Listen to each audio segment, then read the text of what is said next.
Isso, então, boa tarde a todos, sejam bem-vindos. Vamos dar continuidade ao livro do Bert, Conflito e Paz.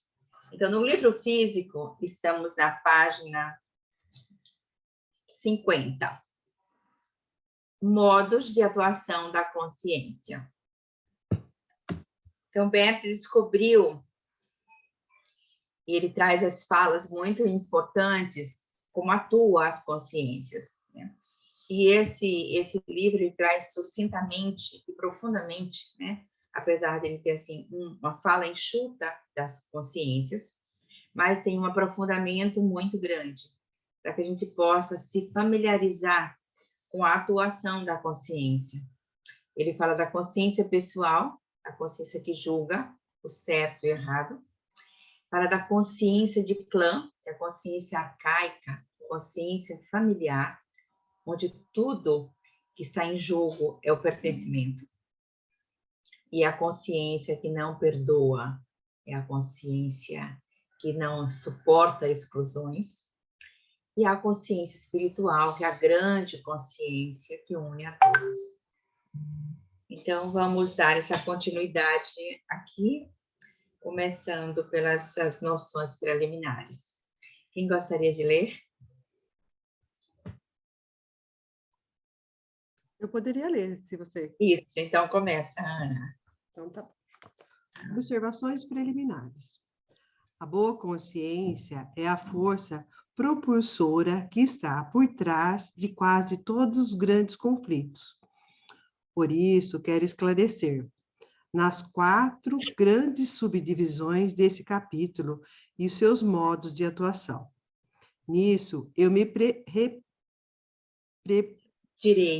repetirei algumas vezes como: ao subirmos em zigue-zague ao cume de um morro, parecemos voltar sempre ao mesmo ponto e descortinar a mesma paisagem. A cada volta, porém, fizemos um trecho do nosso caminho e chegamos mais alto. O que mais me interessa aqui é explorar o caminho que nos leva a transpor os limites da pretensa boa consciência, daqueles limites que ela impôs à superação de grandes conflitos. A consciência como destino. A consciência do vínculo. A consciência serve, em primeiro lugar, para vincular-nos à nossa família. Por isso, temos uma boa consciência quando nos comportamos de tal maneira que estamos seguros à nossa vinculação familiar.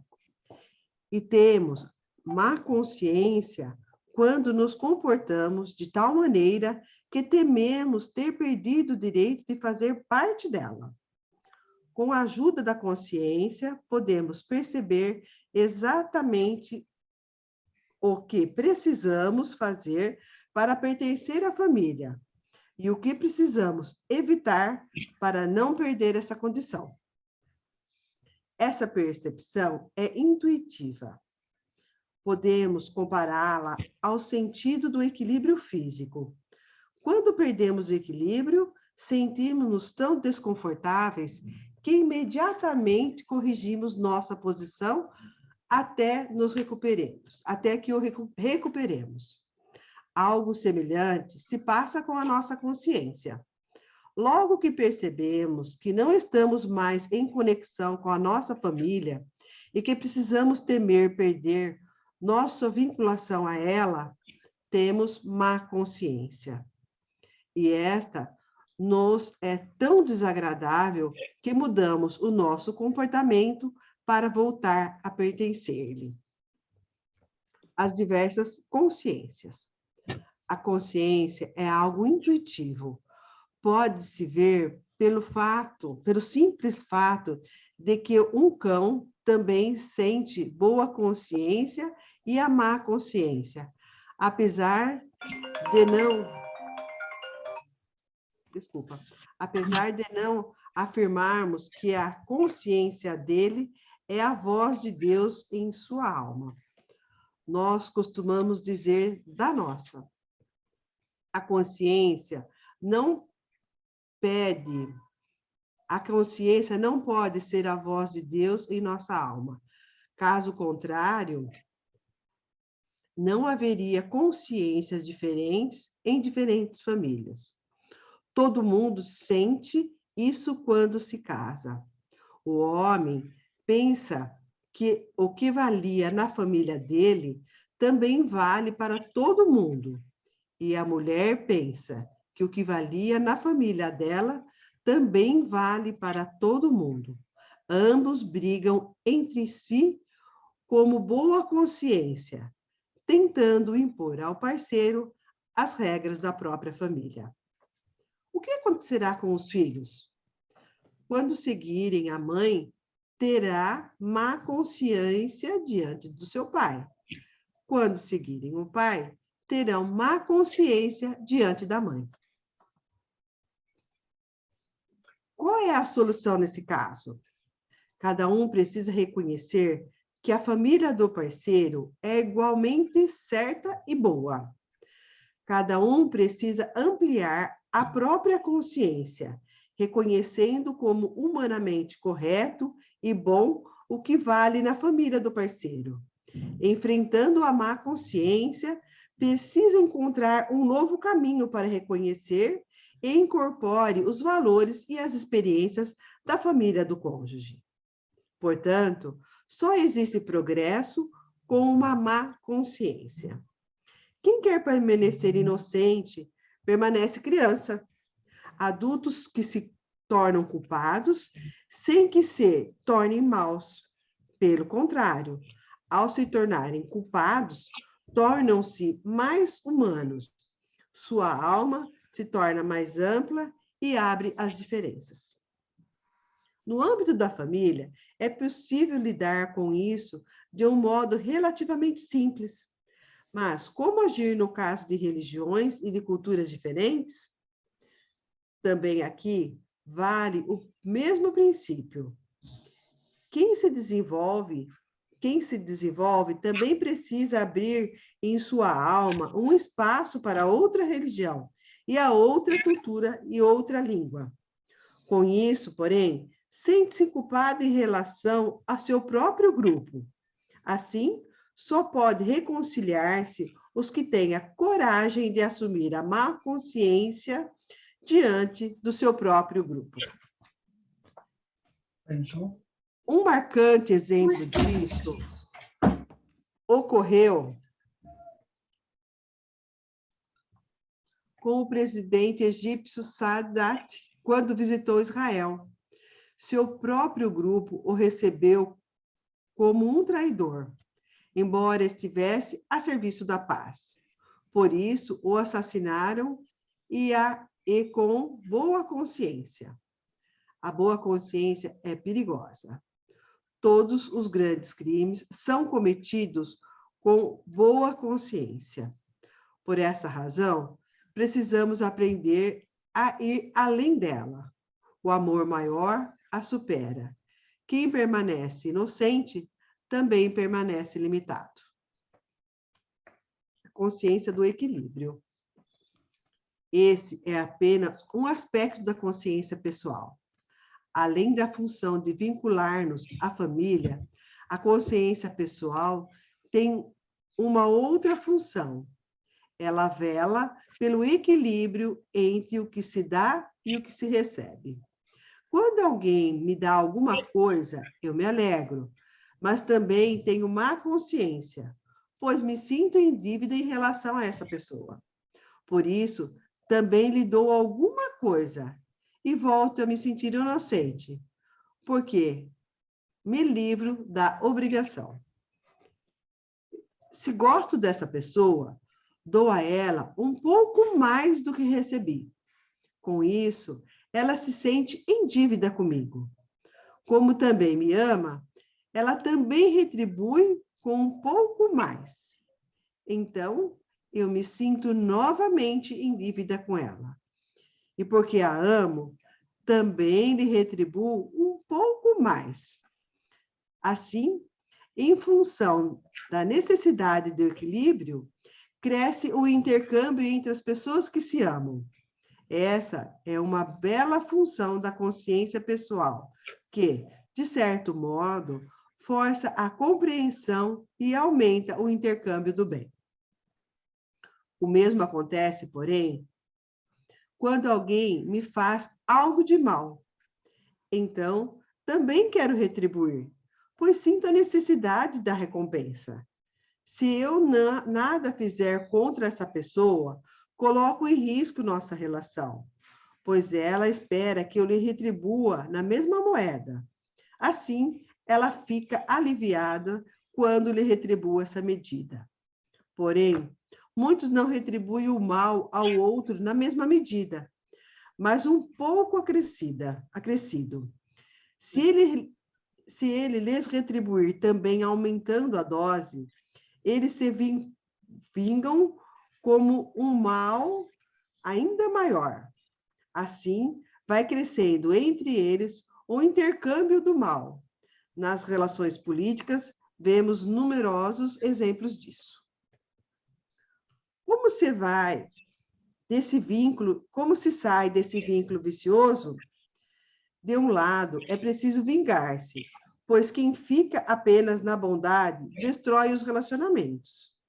Mas é preciso vingar-se com amor. Como? Fazendo também ao outro algo que lhe dói. É preciso, mas em menor escala. Com isso, pode recomeçar o intercâmbio do bem. A consciência coletiva. A consciência coletiva não é diretamente percebida por nós. Suas leis são traduzidas à luz pelo trabalho, como as constelações familiares. É uma consciência coletiva, pois envolve várias pessoas, dirigindo-as como um grupo. Entretanto, ela envolve apenas determinadas pessoas, que enumero a seguir. Numa família, são os filhos, em seguida, seus pais, os irmãos e irmãs dos pais, portanto, os tios e tias, depois os avós, e, às vezes, alguns bisavós. Esses são os consanguíneos. Contudo, ainda pertence ao sistema outras pessoas sem vínculo de parentesco, a saber, todos aqueles cuja morte ou infelicidade beneficiou algum membro do sistema. Por exemplo, a segunda mulher de um homem foi beneficiada pela morte da primeira mulher, ou por uma separação. Por isso, ela pertence a esse sistema, embora os filhos da segunda mulher não sejam seus consanguíneos. Uma outra coisa que é preciso saber, só se evidenciou nos últimos anos. Se um dos membros do sistema foi assassino, sua vítima pertence ao sistema. E se algum dos seus membros foi assassinado, o assassino também pertence ao sistema. Ninguém pode ser excluído. A consciência coletiva obedece uma lei básica. Ninguém que tenha pertencido ao sistema pode ser excluído dele. E nenhum deles pode ser negado o direito de pertencer ao sistema. O que se passa quando, não obstante, isso acontece? Então, a pessoa excluída é representada, mais tarde, por um outro membro do sistema e torna-se destino para ele. Por exemplo, o marido anterior é representado por um filho no casamento ulterior da mãe. Então, esse filho pode comportar-se como um rival diante do pai, pois inconscientemente representa o primeiro marido de sua mãe. A solução consiste em reconhecer o primeiro marido como um integrante desse sistema. Em muitas famílias judias, onde houve vítimas do Holocausto, os perpetradores são representados por alguns membros da família. De repente, manifesta-se nessa pessoa uma energia assassina, cuja causa ele desconhece. Nessas famílias, os perpetradores foram frequentemente excluídos e desprezados. Por essa razão, são representados. Dessa maneira, a energia dos perpetradores é transmitida de geração em geração, até que também eles recebam um lugar no sistema e não precisem mais ser representados. Em Israel, tivemos um belo exemplo disso. Uma mulher contou que seu pai foi assassinado por um árabe. Na constelação, colocamos um representante do pai e, diante dele, um representante do assassino. Inicialmente, o assassino recuou com medo. Depois, ambos se encararam. Aproximaram-se lentamente e se abraçaram. Em seguida, o pai se estendeu no chão e o árabe se deitou ao lado dele. Na morte, eles se reconciliaram. Agora, já não é preciso que algum familiar do pai represente esse árabe. Que consequências isso tem para nós? Quando olhamos para o que aconteceu na guerra, para os perpetradores e as vítimas de ambos os lados, vemos qual seria a solução para eles.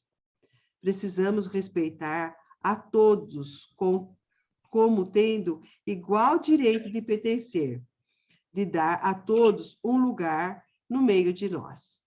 Portanto, a primeira da consciência coletiva diz assim: todos fazem parte do sistema, têm direito de fazer parte dele, exatamente o mesmo direito de todos os demais.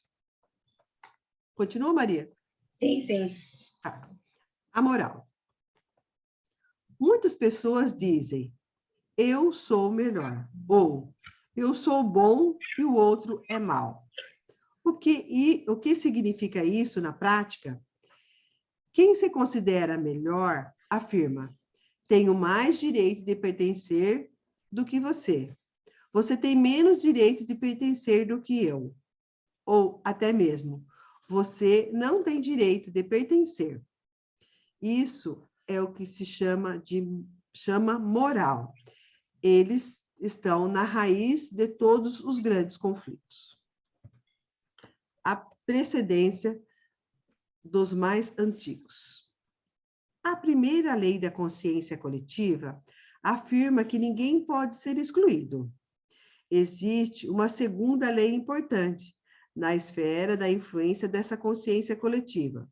Os membros mais antigos têm mais direito do que os mais novos.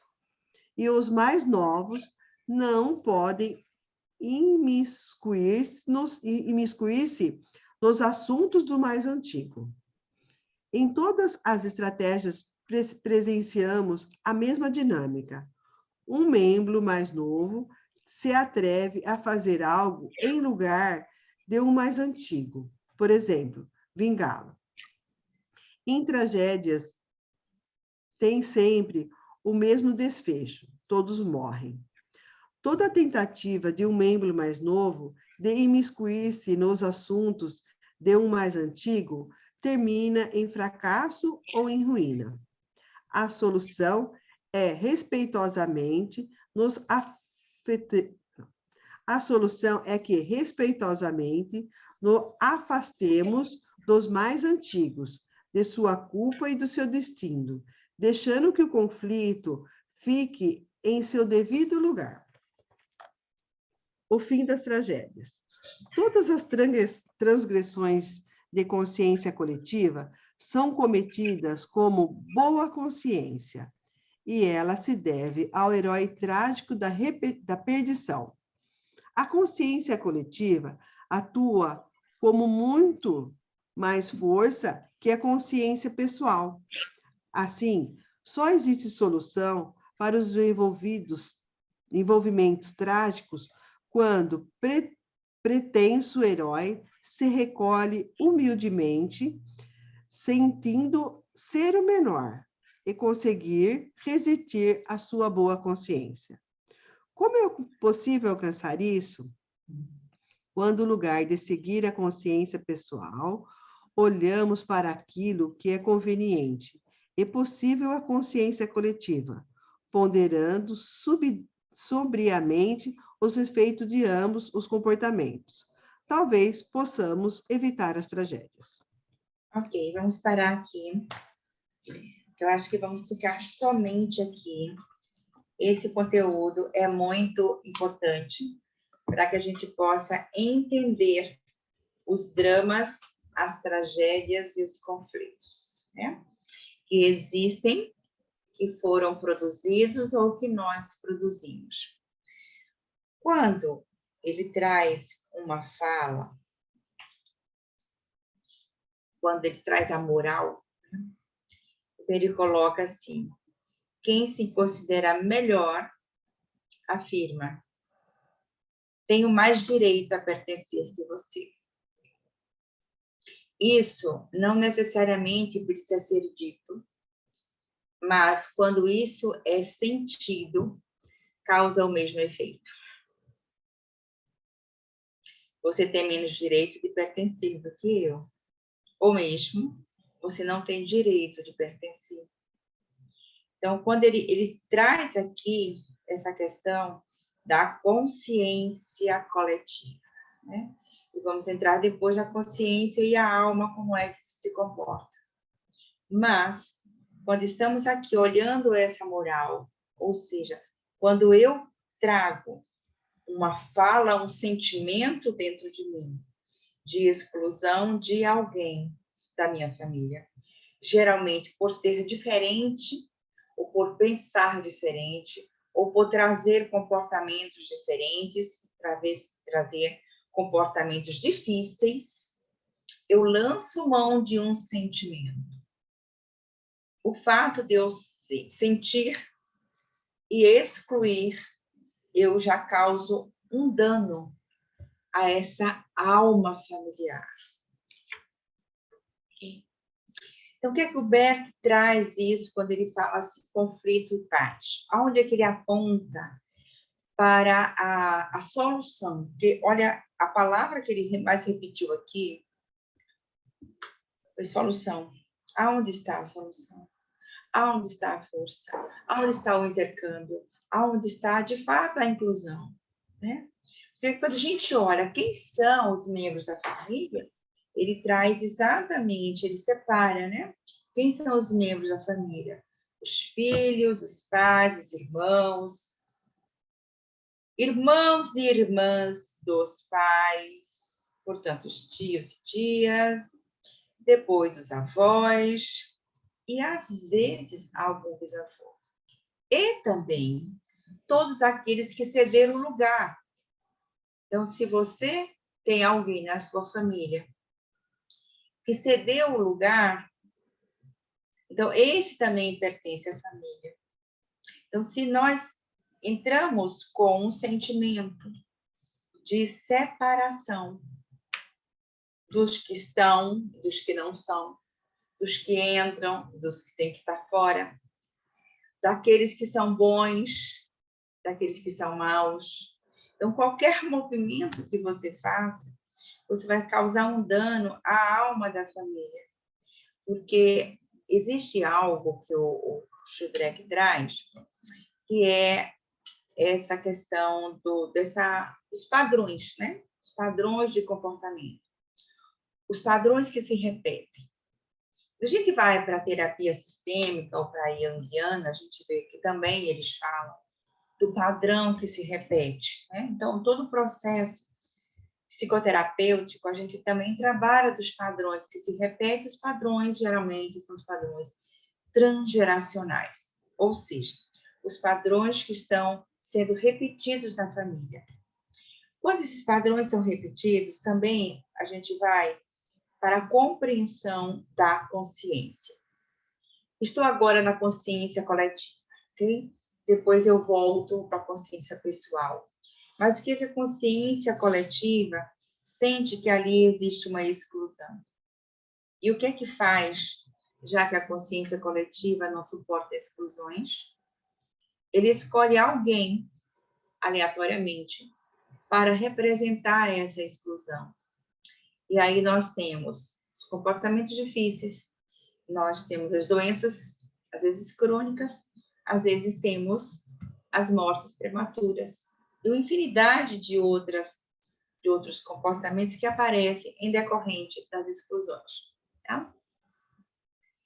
Aí teve uma pessoa que me perguntou outro dia assim, né?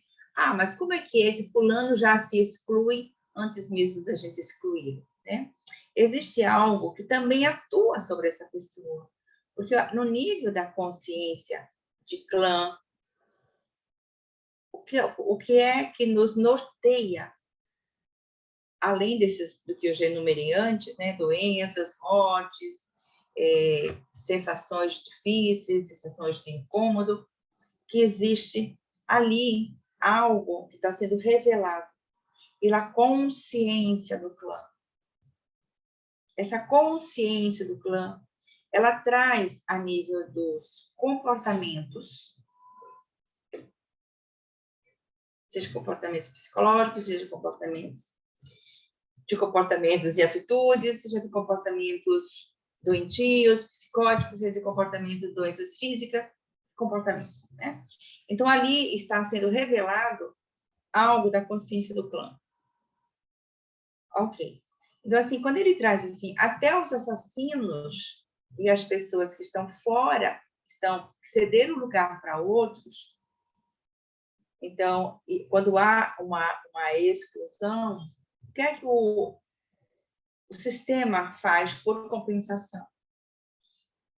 Ele traz alguém para substituir, né? Então, isso vai aparecer na família como algo que revela que algo está ali.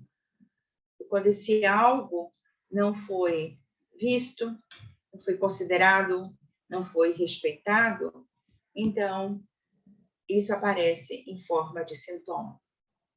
Eu já falei outras vezes aqui sobre isso, né? Então ele diz assim: ninguém pode ser excluído. Okay? E aí ele coloca qual é a solução, né? Porque Bert traz muito essa fala, qual é a solução? Reconhecer que aquela pessoa faz parte do sistema. E a gente vê muitas coisas acontecendo aqui. E ele traz aqui um exemplo, eu vou repetir aqui essa fala. Por exemplo, um marido anterior é representado por um filho no casamento ulterior da mãe. A mãe foi casada, e esse marido anterior, ele tinha um filho, né? E quando ela vai para esse novo casamento, esse filho, ele tem um comportamento difícil. Então esse filho pode comportar-se como um rival diante do pai, pois, inconscientemente, representa o primeiro marido de sua mãe. A solução consiste em reconhecer o primeiro marido como um integrante desse sistema. E aqui ele traz claramente quantas dificuldades ocorrem nas famílias quando existe alguém excluído. Então, olha para a família e veja quem da sua família ele está excluído, que ele revela aquele comportamento. Então, geralmente, a gente precisa reconhecer o lugar, dar a esta pessoa um lugar, ok? Olha que eu disse, quem são da família, reconhecer que todos os que pertencem da família, os que pertencem àquela família, quem não pertence à família, ele atua sobre quem pertence, ok? Ele precisa ser recolocado no seu devido lugar. Então, ele precisa ser respeitado. Isso significa ele precisa pertencer e todos entenderem que ele pertence. E quando não existe essa pertença, esse sentimento de pertencimento, alguém sofre. Quando um elemento da família sofre, ali representa o sofrimento familiar. Todos sofrem. Então, o que precisa ser feito nessa questão da consciência coletiva? Reconhecer, sermos humildes e reconhecer. E quando a gente reconhece, a gente vai para um lugar mais sereno, porque a consciência coletiva, ela não perdoa. E no início, o Bert traz uma coisa bem interessante aqui, quando ela fala das diversas consciências, né? Então, ele fala da boa consciência e da má consciência. Em relação a isso, a gente pode olhar para as brigas dos casais, que começa assim, a minha família é melhor do que a sua, mesmo quando ela não é dita, é sentida, e quando a gente encontra algo da outra família, podemos estar torcendo o nariz, fazendo algo com a boca, ou falando mal da outra parte, porque a gente acha que a nossa é que é certa. Quando a gente acha que a nossa é certa, a gente está dizendo que a do outro é errada, né? Quando a gente pudesse dizer assim, são as nossas diferenças, eu tenho as minhas percepções e você tem as suas estão tão certas quanto as minhas, que a gente faz isso no ambiente de trabalho, né? Nós não nos confrontamos, muitas vezes, quando maduros, com as percepções do outro. Assim, você pensa diferente de mim, nossa, pensa tão diferente de você.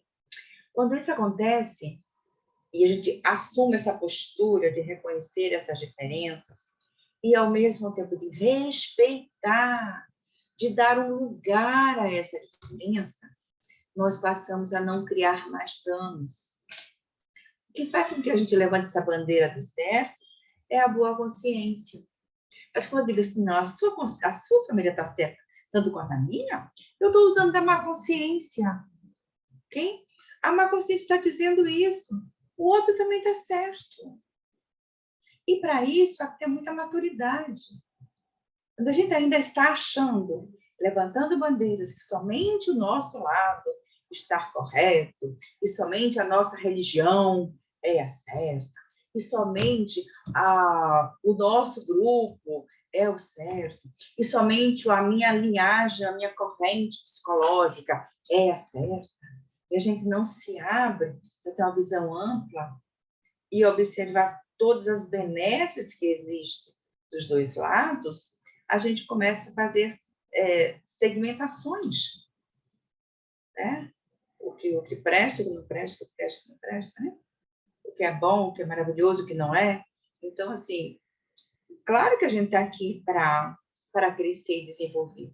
E quanto mais a gente vai para a vida ou entra nos grupos com essa visão de que algo tem ali que vai me complementar, algo que está ali que vai somar, algo que está ali que vai me favorecer como pessoa, no meu próprio crescimento, eu não preciso estar achando que o outro não presta.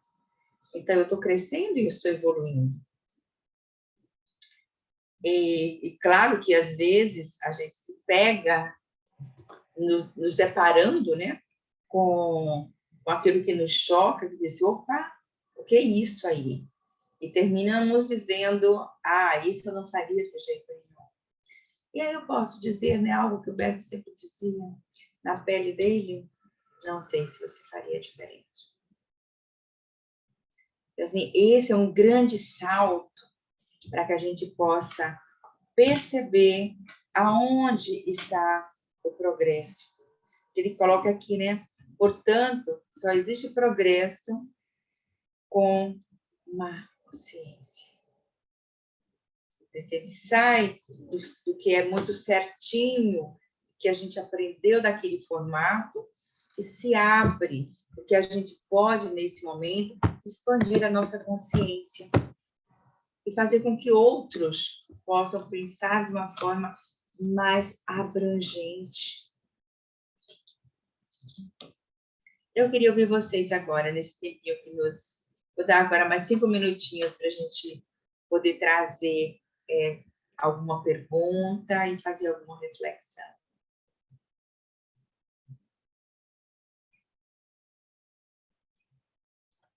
Maria, nesse espaço da má consciência, a gente também sairia nessa posição de vítima, né? Sim. Uhum. Totalmente. Totalmente. Porque se existe uma vítima, Ana, porque vai ter um algoz, né? Então, se eu coloco aquele ali assim, assim, assim, eu vou estar dizendo assim para mim, nossa, coitadinha de mim, tem a pena de mim, tem a pena. Gente, a vida tem que ser sem pena. Né? Porque se eu tenho pena, eu tiro a dignidade do outro. Eu acho que ele é incapaz de fazer e dar um salto. E assim é quando eu olho para o paciente, quando ele está muito ou debilitado ou com muitas questões. Eu sempre digo assim, e agora, o que você acha? E agora, o que você vai fazer com isso? Isso é dar a mão e dizer assim, venha, venha, dê um passo. Dê um passo na direção da sua solução. Né? Qual é o nosso pensamento mais infantil? É quando o paciente chega, ele diz assim, ele fica no gozo e diz assim, o que eu faço com isso? Porque eu estou tão assim, tão assado, papapá, eu estou tão coitado, e eu não vejo saída. Mas a saída é exatamente quando um bom terapeuta consegue colocar o indivíduo dentro dele mesmo. E agora, o que você vai fazer com isso? Isso é uma das grandes intervenções. Ou seja, abrir o espaço para que o outro possa reconhecer, primeiro, que é ele que tem que tomar as rédeas da vida dele. Segundo, porque ele está tomando a rédea das vidas dele acompanhado. Ele não está só. Né? E terceiro, é um momento ali de grande reflexão em conjunto.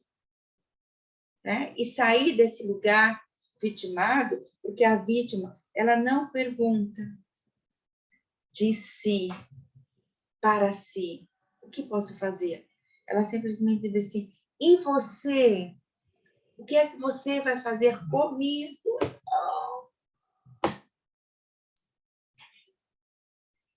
Você não vai fazer nada, né? Simplesmente em uma constelação, simplesmente você vai mostrar através das âncoras ou através dos representantes aquilo que você precisa enxergar do seu próprio sistema. Os passos, quem vai dar é você. Os passos, quem vai dar é você. Uma vez que você viu aonde foi causado o dano, em que geração foi, ali você pode fazer algo em prol da sua existência e em prol da existência dos demais. Porque você vai curar você vai curar também o seu sistema, quiçá gerações anteriores, porque o Bert traz essa fala que eu acho perfeita, né? A ordem precede ao amor. Então, pôr em ordem é dar um lugar. E dar um lugar significa todos pertencem. Todos pertencem. No caso, por exemplo, das adoções, quando a gente recebe alguém, é preciso que quem receba, já ter muita humildade para se curvar diante daquele doador. Okay? E muitas vezes, o que acontece? Os pais que recebem aquela criança não olham para a criança como algo, uma oportunidade de ajudar esse novo ser. Olha como algo que estava faltando na relação desse cônjuge que não teve filhos, como, uau, ele veio para sanar o nosso problema, não para que nós possamos ajudar esse ser primário. E sequer em respeito, reverência plena a quem fez essa doação. Né? Então, assim, vamos colocar as coisas na ordem para que a gente não possa viver de raiva, nem de condenação do sistema inteiro, porque a gente também não deu bons passos e não pensou, e onde um coração ficou fechado e um coração duro. Maria, desculpa, eu participei de uma constelação, que uma menina veio fazer a constelação dela, porque a mãe dela tinha sido adotada. Uhum. E a mãe não sabia que ela estava fazendo constelação. Quando ela chegou em casa, a mãe dela falou, sabe, me deu uma dor hoje no coração tão grande. Eu acho que eu me senti amada. Aonde você foi? Você trabalhou o meu amor? Porque ela falou que ela ia na terapeuta, que ela ia fazer né, uma constelação, mas não explicou para a mãe o que era, e nem que era se tratando da questão da adoção da mãe. Mas a mãe sentiu tanto amor que na próxima constelação ela foi só para doar aquele amor que ela tinha recebido naquele dia. Olha, Do nosso grandeza, grupo. né? Muito lindo. Grandeza. Que lindo, lindo. E eu falo assim, né, que a constelação chega num lugar pouco acessado em outros contextos terapêuticos, né? E eu costumo sempre fazer uma interseção entre todas as linhas terapêuticas que eu trabalho. Primeiro porque é um integrar de conhecimentos, né? E uma visão abrangente, e precisamos estar com essa consciência, e quanto maior a abrangência, maior a gente pode levar ao nosso cliente. Gente, aqui... E então, eu acho assim, que a gente pode utilizar do chat, né? Se tiver alguma pergunta, a gente já deixa para o próximo encontro. Ok? Se vocês querem, ou coloca lá no grupo do Berto, se quer estar no grupo, né? Eu acho que todos estão vinculados ao grupo do Berto ou o grupo das constelações. Então, coloca lá que a gente traz a resposta para cá no próximo encontro. Gente, um grande abraço, viu? É sempre muito bom estar aqui com vocês. Um grande beijo. Obrigada pela oportunidade, Maria. Até mais. Tchau, pessoal. Obrigada também. Obrigada a todos.